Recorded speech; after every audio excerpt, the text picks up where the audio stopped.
Hi అండి, నమస్తే. Welcome back to my channel. ఈరోజు వీడియోలో ఇంట్లో కూరగాయలు ఏవి లేనప్పుడు అండ్ అలాగే నోటికి రుచిగా ఏవి తినబుద్ధి కానప్పుడు ఇలా ఒకసారి ఆనియన్స్తో రైస్ చేసుకొని తినండి. చాలా టేస్టీగా ఉంటుంది. పిల్లలు కూడా చాలా ఇష్టంగా తింటారు. అండ్ అలాగే లంచ్ బాక్స్లో కూడా క్విక్గా చేసేసుకోవచ్చు. సో ఇక లేట్ చేయకుండా ఈ ఆనియన్స్తో కమ్మని రైస్ని ఎలా ప్రిపేర్ చేసుకోవాలో చూసేద్దామా. దీనికోసం ముందుగా స్టవ్ వెలిగించుకొని స్టవ్ మీద కడాయి పెట్టుకొని కడాయి హీట్ అయిన తర్వాత ఒక 2 టేబుల్ స్పూన్ దాకా ఆయిల్ని యాడ్ చేసుకోవాలి. ఈ ఆయిల్ కాస్త హీట్ అయిన తర్వాత 1 టేబుల్ స్పూన్ దాకా తాలింపు గింజలు, 2 టేబుల్ స్పూన్ దాకా పల్లీలను యాడ్ చేసుకోవాలి. నెక్స్ట్ వచ్చేసి ఒక 9 లేదా 10 దాకా క్యాష్యూస్ని యాడ్ చేసుకోవాలి. నెక్స్ట్ వచ్చేసి ఒక రెమ్మ కరివేపాకు అండ్ అలాగే 2 పచ్చిమిర్చిని సన్నగా పొడుగుగా కట్ చేసుకొని పచ్చిమిర్చిని యాడ్ చేసుకోవాలి. ఇలా ఇవన్నీ యాడ్ చేసుకున్న తర్వాత ఒకసారి మంచిగా మిక్స్ చేసుకోవాలి. ఇలా ఒకసారి మంచిగా మిక్స్ చేసుకున్న తర్వాత ఒక ఆనియన్ని సన్నగా నిలువుగా కట్ చేసుకొని ఆనియన్ని యాడ్ చేసుకోవాలి.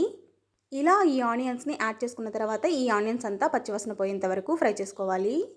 వన్స్ ఈ ఆనియన్స్ అంతా పచ్చివాసన పోయి మంచిగా ఫ్రై అయిన తర్వాత మనం బాయిల్ చేసుకున్నటువంటి రైస్ ఏదైతే ఉందో ఆ రైస్ని యాడ్ చేసుకోవాలి. సో మీకు ఎంత రైస్ కావాలో అంత రైస్ని యాడ్ చేసుకోవచ్చు. నెక్స్ట్ వచ్చేసి టేస్ట్కి సరిపడిన సాల్ట్ని యాడ్ చేసుకోవాలి.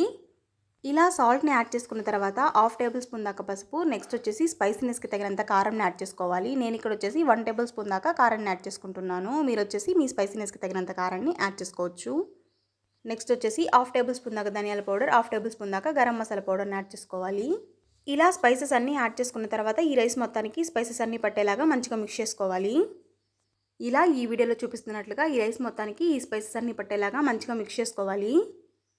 అంతేనండి, ఎంతో టేస్టీగా చాలా అంటే చాలా క్విక్గా చేసుకోగలిగే ఆనియన్ రైస్ అయితే రెడీ అయిపోయింది. దీన్ని ఒక సర్వింగ్ ప్లేట్లో తీసుకొని సర్వ్ చేసుకోవడమే.